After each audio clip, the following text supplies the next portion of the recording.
अस्सलाम वालेकुम, welcome to my channel Ayesha legal institution. I hope you are be good. आज हम फिलॉसफी ऑफ लॉ के 5 इंपॉर्टेंट क्वेश्चन डिस्कस करेंगे जो कि 2020 में भी रिपीट हुए हैं। आप ये समझ लें कि 2020 का जो पास पेपर है LLB पार्ट 1 का, उसके जो पहले 5 क्वेश्चन हैं आज हम उन्हें डिस्कस करने जा रहे हैं। तो पहला जो हमारा क्वेश्चन है, चले मैं आपको पहले 5 क्वेश्चन बताती हूँ कौन कौन से हैं। सबसे पहला हमारा जो क्वेश्चन है वो है कि लॉ है क्या, और इसको मुख्तलिफ जो राइटर्स हैं, स्कॉलर्स हैं, उनके मुताबिक इसकी डेफिनेशन करें। तो उसके बाद दूसरा हमारा होगा history and role of law in society. Sources of law तीसरे नंबर पे है। चौथे नंबर पे हम डिस्कस करेंगे कि इंटरनेशनल लॉ क्या है, और 5वें नंबर पे रूल ऑफ लॉ। तो ये 5 क्वेश्चन 2020 के पेपर में भी आए हैं, तो हम इन्हें 1 बाय 1 डिस्कस करेंगे। तो चलते हैं हम अपने पहले क्वेश्चन की तरफ। तो हमारा जो पहला क्वेश्चन है वो ये है कि जी, explain the concept of law with help of definition by the various legal thinkers. कि लॉ की जो डेफिनेशन है, लॉ का क्या कंसेप्ट है वो बताएं, और डिफरेंट जो राइटर्स हैं उनके मुताबिक इसका क्या नज़रिया है वो बताएं। Law is a body of, पहले हम इसका इंट्रोडक्शन देखते हैं कि लॉ एक बॉडी ऑफ प्रिंसिपल है प्रोमलगेटेड बाय गवर्नमेंट। कि गवर्नमेंट ने जो रूल्स बनाए होते हैं, जो गवर्नमेंट रूल अहद करती है, उसे हम लॉ कहते हैं। Many jurist define law according to their perspectives. कि हर जूरिस्ट ने, बहुत से जूरिस्ट हैं जिन्होंने लॉ को अपने अपने नज़रिए के मुताबिक डिफ़ाइन किया। कुछ स्कॉलर्स हैं उनने नेचर के मुताबिक इसे डिवाइड किया, कुछ ने पर्पज़ के मुताबिक। ये आगे मैंने इसके जो मीनिंग लिखे हैं, मैंने मीनिंग्स को 2 हिस्सों में डिवाइड किया है। पहले मैंने लिटरेट मीनिंग लिखे हैं कि derive from latum and lag and lectum, और दूसरा मैंने इसका लिखा है body of rule promulgated by government. कि बॉडी ऑफ रूल जो कि प्रोमलगेटेड कहाँ से की जा रही है, गवर्नमेंट से। उसके बाद इसके आगे हम डेफिनेशन देख रहे हैं। तो डेफिनेशन पहले साइरियो की है कि अकॉर्डिंग टू डिफरेंट जूरिस्ट हैं, हमने 1 बाय 1 डिफरेंट उनको एक्सप्लेन किया है। आप इसमें इंपेरेटिव लॉ थ्योरी भी जो है वो एक्सप्लेन कर सकते हैं। इंपेरेटिव लॉ थ्योरी का लेक्चर मैं कल दूंगी। कल जो 5 क्वेश्चन है वो 1 बाय 1 करके हम डिस्कस करेंगे। उनकी मैं ना 1 बाय 1 करके अलग-अलग से जो है वीडियो बनाऊंगी। ये 5 क्वेश्चन मैंने इकट्ठे बना दे, लेकिन उनकी मैं जो है अलग-अलग से वीडियो बनाऊंगी। तो ये साइकेरिया है, law is the highest reason implanted in the nature. कह रहा है कि लॉ जो है वो, इसकी सबसे वजह रीज़न ये है कि नेचर है, कि नेचर के लिए कुछ ऐसे रूल्स बनाए गए ताकि लोग जो है वो पीसफुल एनवायरनमेंट में रह सके। उसके बाद अपलान के मुताबिक है कि अपलान के मुताबिक लॉ क्या है, कि उसने कहा लॉ इज़ द एक्ट और science of what is equitable and goods. कि लॉ वो रूल्स है, साइंस है जो कि गुड्स और इक्विलिटी और जो अच्छाई है उसके बारे में हमें बताती है।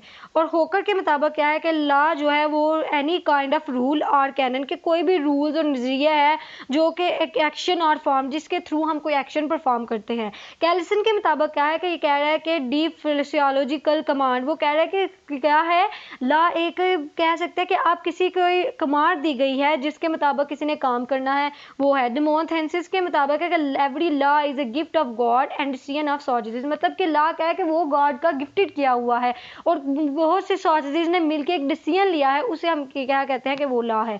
अब फिलॉसफी क्या है लॉ के पीछे, वो देखते हैं हम कि लॉ के पीछे क्या फिलॉसफी है। कि जूरिस्प्रूडेंस टेक्स्ट किया गया है, और जूरिस्प्रूडेंस क्या है कि सर्टेन टाइप ऑफ इन्वेस्टिगेशन है।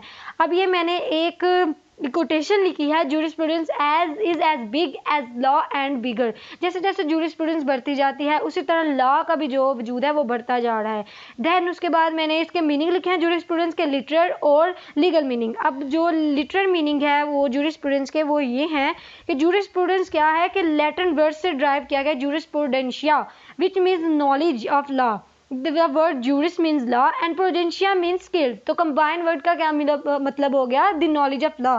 कि ये लॉ के बारे में जानना, लॉ के हक़ाइक़ को समझना, परखना जो है वो जूरिस्प्रूडेंस है। उर्दू में जूरिस्प्रूडेंस को हम असूल कानून कहते हैं। अब लीगल मीनिंग देख लेते हैं। कैम्ब्रिज यूनिवर्सिटी डिक्शनरी के मुताबिक इसके लीगल मीनिंग है it is the philosophy of law. कि ये लॉ की एक फ़िलासफ़ी है, उसे हम कहते हैं कि ये जूरिस्प्रूडेंस है। ये जूरिस्प्रूडेंस की मैंने बहुत सी डेफिनेशंस लिखी हुई हैं। अकॉर्डिंग टू जो है सॉलमन, वो है jurisprudence the science of law. तो ये आप इसमें ज़्यादा भी लिख सकते हैं, ये 2 डेफिनेशन भी बहुत है। ऑस्टिन के मुताबिक है पॉजिटिव लॉ। छोटी छोटी डेफिनेशन याद रखा करें, इससे ये होता है कि ये भूलती भी नहीं है और ईजी भी होती हैं याद रखनी, और वह वर्ड टू वर्ड याद रखने में भी ईजी हो जाता है। अब हम चलते हैं दूसरे क्वेश्चन की तरफ जो 2020 के पेपर में आया है, वो है discuss the history and role of law in society. के क्या हिस्ट्री है लॉ की और इसका रोल क्या है सोसाइटी में। रोल तो आपको पता है कि क्या है, कि इसके एडवांटेजेस आपने लिख देने हैं, कि रोल तो यही है बनता है इसका कि इससे जो है पीसफुल एनवायरनमेंट प्रोवाइड हो रहा है, लोग जो है इजीली अपनी ज़िंदगी जो है वो गुजार रहे हैं। और अब हम देख रहे हैं, पहले इसके मीनिंग देख लेते हैं, इंट्रोडक्शन देखते हैं हम हिस्ट्री क्या है इसकी। जी, हिस्ट्री यही है कि इसकी हिस्ट्री वहाँ से बैक से जा रही है जहाँ से सिविलाइजेशन ऑफ ह्यूमन जो है वो स्टार्ट हुई है। इंसान का इर्तिका जहाँ से हुआ है वहाँ से जो है लॉ का आगाज़ हुआ, क्योंकि जब इंसान पैदा हुआ कोई भी रूल्स रेगुलेशन नहीं थे। जब इंसान का इर्तिका हुआ तो फिर क्या होता है, पैसेज ऑफ टाइम के साथ साथ उसने रूल्स एंड रेगुलेशन बनाए। किस लिए बनाए? ताकि वो पीसफुल इन्वायरमेंट में रह सके, पीसफुली अपनी ज़िंदगी जो है वो गुजार सके। तो क्योंकि जब इंसान पैदा हुआ कोई भी उसने कोई मतलब कोई उसे शौर ही नहीं था माशरे का, तो उसने क्या किया, फिर अपने घर बनाने शुरू किए, इमारतें खड़ी की। अब उसे इन इमारतों के हिफाजत के लिए, उनके तहफ़्फ़ुज़ के लिए खतरा लाक हो गया कि कोई इन पे जो है काबज़ ना हो जाए। तो उसने क्या किया, फिर रूल्स एंड रेगुलेशन बनाए ताकि सोसाइटी में पीसफुल एनवायरनमेंट रहे। जो कोई जुर्म करे उसको जो है सज़ा दी जाए मुजरिम को, और जो कोई बेगुनाह है उसको फिर बरी किया जा सके। अब यहाँ पे मीनिंग और डेफिनेशन आपने पीछे वाली असाइनमेंट से देख के लिख लेनी है। देन उसके बाद अब इसकी हिस्ट्री स्टार्ट हो रही है। यहाँ पे आपने मेन हेडिंग देनी है हिस्ट्री ऑफ लॉ, मुझसे स्किप हो गई है लेकिन आप लिख लीजिएगा। उसके बाद आपने लॉ ऑफ हम्मुराबी से स्टार्ट किया है मैंने, कि 5वीं सेंचुरी से लेके जो 6th सेंचुरी एडी है उसके मुताबिक जो है उसमें रोमन लॉ जो है उसका बहुत ज़्यादा इन्फ्लुएंस था। उन्होंने क्या किया कि 12 टेबल इंट्रोड्यूस करवाए। 12 टेबल एक किस्म का रूल था जिसमें 12 उन्होंने जो है वो लॉज बनाए थे। उसके मुताबिक वो क्या करते थे कि उन्होंने दरिया को अपना देवता बनाया हुआ था और उसको पूजते थे। अब कोई गुनाह करता था तो उसको उसमें जो है दरिया में वो फेंक आते थे। ये उनका रूल था, ये 12 टेबल का रूल रोमन लॉ में इंट्रोड्यूस करवाया गया। फिर उसके बाद ग्रीक हिस्ट्री की बात कर लेते हैं। तो ग्रीक हिस्ट्री में जो सिविलाइजेशन है उसमें चीफ एक्सपोनेंट किसे कहते हैं? चीफ एक्सपोनेंट कहते हैं जो इस थ्योरी को बुनियाद रखते हैं, जो स्कॉलर्स होते हैं। तो ग्रीक हिस्ट्री के जो स्कॉलर्स हैं वो कौन कौन से हैं? होमर, पेंड्रोसोफ्स। और इन्होंने क्या किया कि इनकी इंसिस्टेंस जो ग्रीक सिविलाइजेशन से मिलती जुलती है। अब लॉ एंड लेजिस्लेशन क्या है? लॉ एंड लेजिस्लेशन जो होलंस जो है उसकी सिविलाइजेशन से लिए गई है लेजिस्लेशन, और जो होलंस की सिविलाइजेशन है वो हमारी सिविलाइजेशन से मिलती है, क्योंकि हमारे मुल्क में भी लेजिस्लेशन का ही सिस्टम चला आ रहा है। लेजिस्लेचर ही लॉज बनाते हैं, लॉ मेकिंग जो है वो लेजिस्लेचर ही करते हैं। अब हिस्ट्री जो हम सिविल लॉ की देखते हैं वो रोमन लॉ से ही आई है। कि सिविल लॉ क्या है कि फैमिली लॉ, इनहेरिटेंस लॉ, जो है ये सारा कहाँ से आया है? रोमन लॉ से है। इसके 3 पीरियड उसने डिफाइन किए हैं कि 75 से लेके 509 तक, सेकंड पीरियड जो है 50 से 31 तक, थर्ड जो है 31 से लेकर 476 तक है। और monarchial period in history usually filled with the 6th king, कि 6th किंग के जो मोनार्चियल पीरियड है, बादशाहत का निज़ाम रोमन लॉ में ज़्यादातर क्या था? बादशाहत का निज़ाम था। तो 6th पीरियड में जो है मोनार्चियल सिस्टम था। 6th किंग जो है बहुत इंपॉर्टेंट रखता है। उसके बाद हिस्ट्री ऑफ इंग्लिश लॉ की बात कर लेते हैं हम, कि England and United State have a mere been complete excepted from the otherwise universal और concurrence of all civilise nation of the world. मतलब कि जितनी भी सिविलाइजेशन है वर्ल्ड की वो कहाँ से हो रही है? इंग्लिश लॉ से स्टार्ट हो रही है। इंग्लिश लॉ को भी बहुत ज़्यादा इंपॉर्टेंस है। फिर कॉमन लॉ की बात कर रहे हैं कि तो कॉमन लॉ जो है वो aggregate from was firmly fixed upon England. मतलब ये इंग्लैंड से लॉ निकला और इंग्लैंड में इसको किया गया, और ये वो मैग्ना कार्टा वगैरह का सिस्टम जो है सारा वो यहीं से चलता आ रहा है। फिर इंटरनेशनल लॉ की बुनियाद आ गई कि लोगों ने क्या किया, जब कोलंबस ने डिफाइन किया अमेरिका को, डिस्कवर किया, तो फिर क्या हुआ, फिर रूल्स एंड रेगुलेशन बन गए स्टेट्स के दरमियान आपस में अच्छे ताल्लुकात के लिए, ताकि वो आपस में बैलेंसिंग रख सकें। तो इसलिए फिर जो है वो रूल्स एंड रेगुलेशन जो है इंटरनेशनल लेवल पे बनते गए। तो ये इंटरनेशनल लॉ की हिस्ट्री है, कोलंबस से स्टार्ट हुई। उसके बाद अमेरिका की हिस्ट्री है। तो जब अमेरिका आज़ाद हुआ तो वहाँ पे कॉमन लॉ ने बहुत ज़्यादा अरूज हासिल किया। फिर वहाँ पे मैग्ना कार्टा की हिस्ट्री आ गई। मैग्ना कार्टा आपको पता ही है कि वो 1215 में बना था। वो रूल्स एंड रेगुलेशन से जो कि रेबल्स और किंग जॉन के दरमियान बने थे। किस लिए बनाए गए थे? ताकि किंग जॉन जो है वो रेबल्स के हकूक़ को जो है वो पूरा कर सके। रोमन 12 टेबल्स का मैं पीछे बता चुकी हूँ कि ये वो 12 टेबल्स है जिसके मुताबिक जो है उन वो देवी देवता मानते थे और रूल एंड रेगुलेशन के मुताबिक वो चलते आ रहे थे। Rule of law in society क्या है? ट्रिमेंडस इंपॉर्टेंस है इन आवर सोसाइटी। उसके बाद इसकी इंपॉर्टेंस आपने बतानी है कि ये प्रोटेक्ट करता है सिटीजन को, पनिश करता है उनको जो लॉ ब्रेकर करते हैं। पीसफुल सोसाइटी के लिए इसे बनाया गया। आप इसमें एडवांटेजेस भी और डिसएडवांटेज भी जो है वो ऐड कर सकते हैं। अब ये सोर्सेज जो है, ये हमारा तीसरा इंपॉर्टेंट क्वेश्चन है सोर्सेज का। अब हम उसे डिस्कस कर लेते हैं कि जो सोर्सेज हैं वो डिफरेंट इसकी सोर्सेज हैं, डिफरेंट व्यूज़ के मुताबिक, डिफरेंट व्यू जो हैं स्कॉलर्स के, उन्होंने डिफरेंट इसकी सोर्सेज बनाए। कोई कहता है कि लेजिस्लेशन, प्रेसिडेंट्स और जुडिशरी इसके इंपॉर्टेंट है, कस्टम कोई कह देता है, कोई कुछ। तो अब हम उसे डिस्कस कर लेते हैं। आपने इसके बाद जो है मीनिंग, सोर्सेज के बाद आपने मीनिंग लिखनी है लॉ के, डेफिनेशन लिखनी है, फिर सोर्सेज के मीनिंग लिखने हैं कि uses it as the process by which the rule of law may be evolve. कह रहे हैं कि वो प्रोसेस जिसके थ्रू जो है रूल ऑफ लॉ इवॉल्व हुआ, वो किस में आते हैं, उसे हम कहते हैं सोर्सेज। सोर्सेज के अब आगे डेफिनेशन है, हॉलैंड के मुताबिक मैंने लिखी है, the expression sources of law is sometimes employed to denote the equations we events obtain our knowledge of law। ये डेफिनेशन है, आप इसके मुताबिक अपने जो और यूरिस्ट के मुताबिक भी आप लिख सकते हैं। उसके बाद काइंड्स मैंने लिखी हैं कि तो काइंड्स जो है इसकी, ये मैंने फॉलोइंग जो इसकी क्लासिफिकेशन की है, इस तरह से भी आप पेपर में बना के जो है टेबल लिखें तो बहुत अच्छे आपके जो है इंप्रेशन पड़ेगा एग्जामिनर पर, चेकर पर बहुत अच्छा जो है इसका इंप्रेशन पड़ेगा। तो चेकर जब देखता है कि बच्चे की प्रेजेंटेशन बहुत अच्छी है तो वो बहुत अच्छे आपको मार्क्स देगा। तो इसकी मैंने सोर्सेज डिवाइड किए हैं, पहले फॉर्मल है, material, historical, legal, legislation, precedence, agreement, custom. ये लीगल सोर्सेज हैं, legislation, precedence, custom and agreement. अब हम इनको वन बाय वन डिस्कस कर लेते हैं।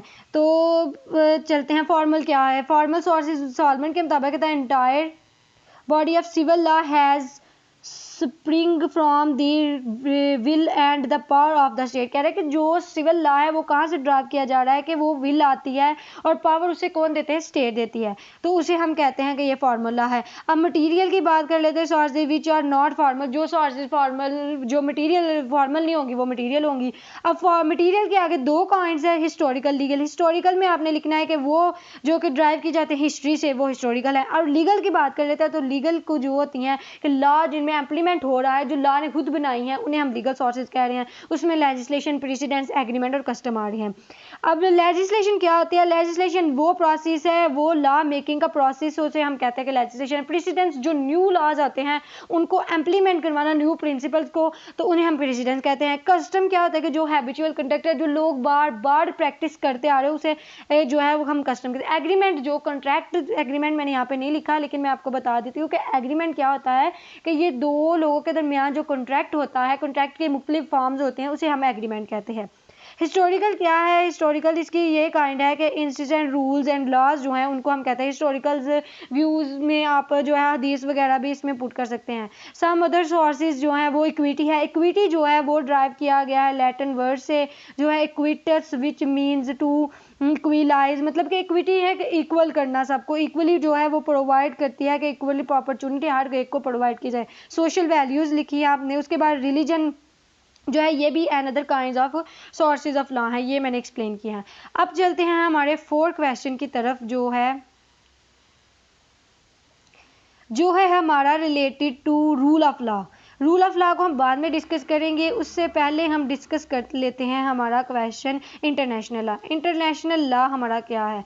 इंटरनेशनल लॉ हम कह सकते हैं कि वो बॉडीज़ और रूल है जो कि स्टेट्स आपस में बनाती हैं अपने अच्छे ताल्लुकात के लिए, उसे हम कहते हैं कि वो है क्या, इंटरनेशनल लॉ। हर स्टेट्स आपस में जो रूल्स एंड रेगुलेशन बनाती है उसे हम कहते हैं कि इंटरनेशनल लॉ। आर्टिकल 38 है, statute of international court of justice is authoritative text of sources and evidence. अब डेफिनेशन है उसके मुताबिक मैंने ओपनिंग हिम की डेफिनेशन लिखी है कि international law is a body of customary and conventional rules which are considered binding on civilise state in relation with each other. मतलब इंटरनेशनल लॉ अपने के मुताबिक क्या है कि वो रूल्स, वो कस्टमरी रूल्स हैं जो कि सिविलाइज स्टेट आपस में एक दूसरे पर बाइंड कर लेती हैं कि हमने इनको फॉलो करना है।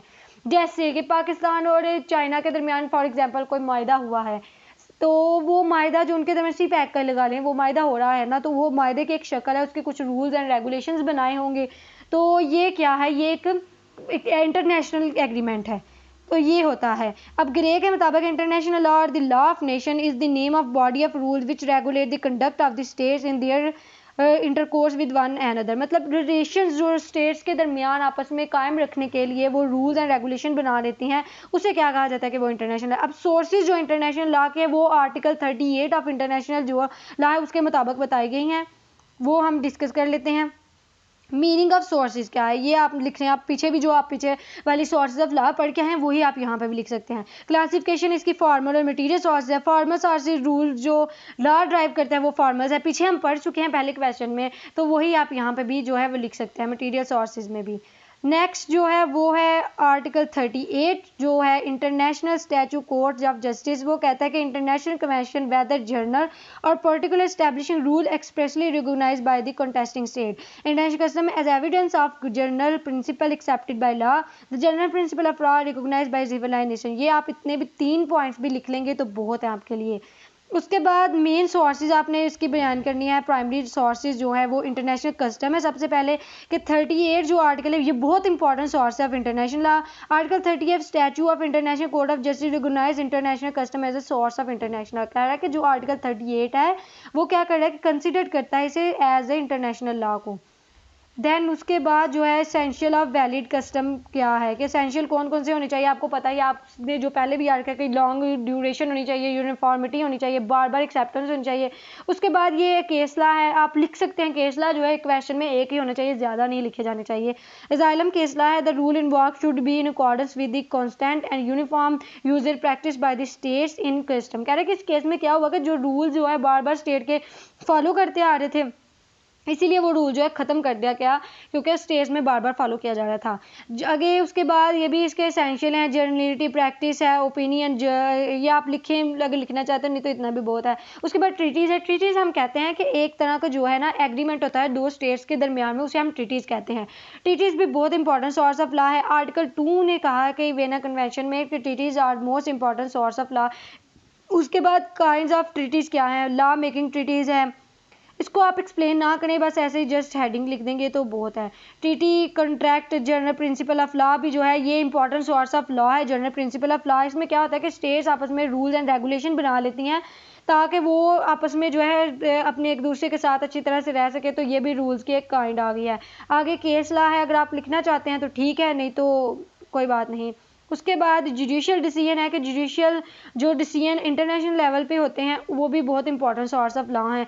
Decision of determination of the organ of international institution, मतलब इंटरनेशनल इंस्टीट्यूशंस ने जो आपस में रूल्स और रेगुलेशंस बनाए हुए हैं वो भी इंटरनेशनल लेवल पे आ रहे हैं। स्टेट पेपर्स जो है आपस में जो ट्रीटीज़ मतलब करते हैं वो जो आपस में एग्रीमेंट करते हैं वो भी। सेकेंडरी सोर्सेज में क्या है, state judicial decision, international communities,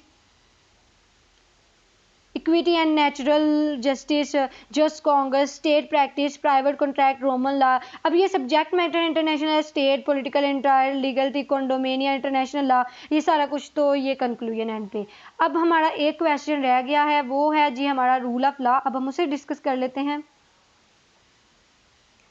ये हमारा rule of law. Rule of law क्या है ये इसे डिस्कस करें। One of the basic principle of English constitution is the rule of law. English constitution का सबसे जो अहम पार्ट है वो क्या है, rule of law. The doctrine is accepted in constitution of USA and also in Pakistan. क्या है कि ये जो यूनाइटेड स्टेट अमेरिका का कॉन्स्टिट्यूशन है उसमें भी इसे एक्सेप्ट किया गया और पाकिस्तान में भी अंडर आर्टिकल 4 225 जो है इसमें प्रोवाइड किए गए हैं। उसके बाद जो terms rule of law is use in according to law, मतलब कि जो रूल ऑफ लॉ है वो क्या है कि लॉ को ही इम्प्लीमेंट करवाना है। अब हम उसके मीनिंग देखते हैं क्या है। It means law really rules and justice should prevail, मतलब कि लॉ होना चाहिए, हर जगह लॉ प्रोवाइड किया जाए और जस्टिस को जो है वो प्रिवेल किया जाए, जस्टिस को सबसे अबव रखा जाए। ऑक्सफोर्ड डिक्शनरी क्या कह रही है कि सुप्रीमेसी ऑफ लॉ, के लॉ की सुप्रीमेसी है। अब डेफिनेशन हम देख लेते हैं। डाइसी के मुताबिक man are ruled by law and by the law alone. Man with us may be punish for a breach of law can not, मतलब कि आदमी को किसके साथ गवर्न किया जाएगा, लॉ के मुताबिक गवर्न किया जाएगा, और अगर वो लॉ को ब्रीच करता है तो फिर उसे पनिशमेंट भी किसके मुताबिक दी जाएगी, लॉ के मुताबिक ही।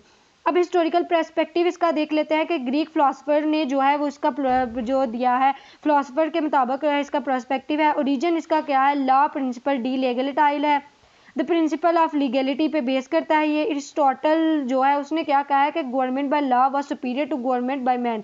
उसने कहा है कि गवर्नमेंट जो लॉ के वो सुपीरियर है।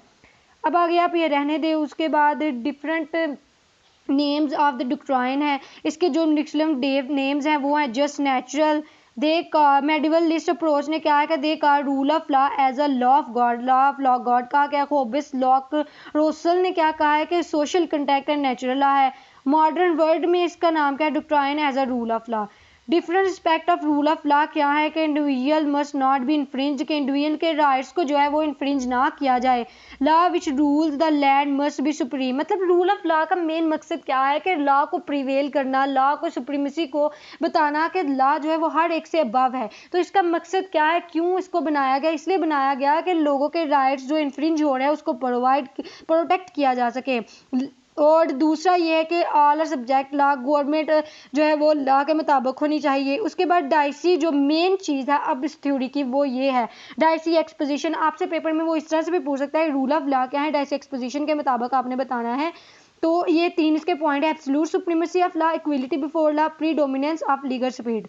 एब्सोल्यूट सुप्रीमेसी आपने बतानी है कि स्टेट जो है वो अबव होगी और एब्सोल्यूट सुप्रीमेसी होगी, उसी की सारी हाकमियत उसी की होगी, उसी के मुताबिक होगी। जैसे वो खुतबा हज्जतुल विदा में नबी पाक सल्लल्लाहु अलैहि वसल्लम ने कह दिया था कि हाकमियत जो है वो किसकी होगी, अल्लाह ताला की होगी। सुप्रीमेसी किसकी होगी, सिर्फ अल्लाह ताला के पाक ज़ात की होगी। और हर जगह प्रिवेल होगा तो इस्लाम ही होगा।